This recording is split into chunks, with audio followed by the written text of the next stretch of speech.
Hey everyone, Think Part DNA here. Today I'm excited to do a review on my Ultrasabers Reaper. Been wanting this one for a while. I was excited when it came in. Alright, this saber is 15 inches from emitter to pommel, 19.5 inches from tip of claw to tip of claw, and 1.45 inches wide. Alright, as you can tell, this particular saber is in violet amethyst. Alright, this saber has MHS compatible pommel and emitter, but you can't buy it separately. The only way to get it is on one of the Reaper sabers. And the claw is adjustable. These retention screws right here allow you to adjust the orientation of the claw. Not only can you change the orientation of the claw, but it's also removable. The two screws right here, you can just take it out if you don't want it on.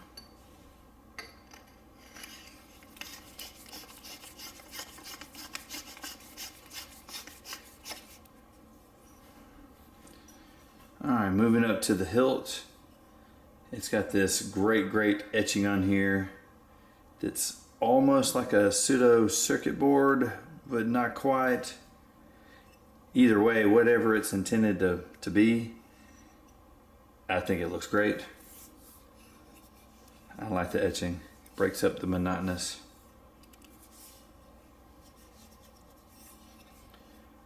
Alright, this particular saber comes standard with a CoverTech wheel.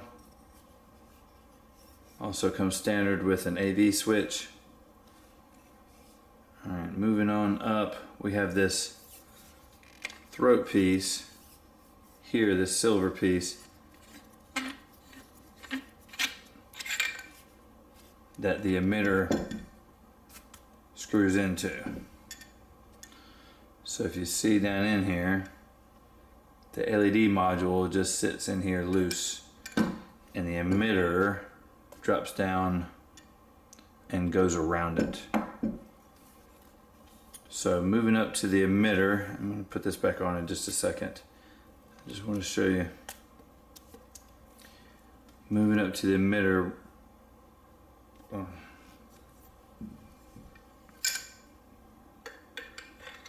So when you take the emitter off, you kind of have to, when you take the emitter off and you put it back on, you have to make sure that you're centered in that LED module. Total of 5 vertical emitter windows around the emitter. Look great, get a lot of light through. The top claw is also removable and also adjustable. So these two screws right here, you can loosen those and again adjust the orientation of the claw to face whichever direction you want it to, tighten it back down. I got this particular one with a 36-inch blade. Generally I prefer the 32, but on the bigger sabers I do like the 36. They seem to handle a little better for it. Now, speaking of handling, this, for a large saber, this handles better than you think it would. This throat area right here is a natural grip section for your top hand. The only thing is the claw. So I do prefer both claws in kind of the back orientation, or if this was 12 o'clock, if the AV switch was, the top of it was at 12 o'clock, then in the 6 o'clock orientation. But that being said, I've had to make some adjustments because of the claws. I will normally prefer on a two-handed saber to grip with my top hand with my pinky close to the AV switch, And that way, one-handed, I don't have any trouble activating and deactivating, and two-handed, I've got my offhand thumb close by. But I've noticed that as you're moving this around, that this bottom claw will catch on a shirt or your forearm, the inside of your forearm, with that orientation. So with this saber, I found that I need to adjust it a little bit like this so that the claw is completely away from me, and I've not had any problems since making that adjustment. The saber handles a lot easier than you think it would for a 20-inch saber.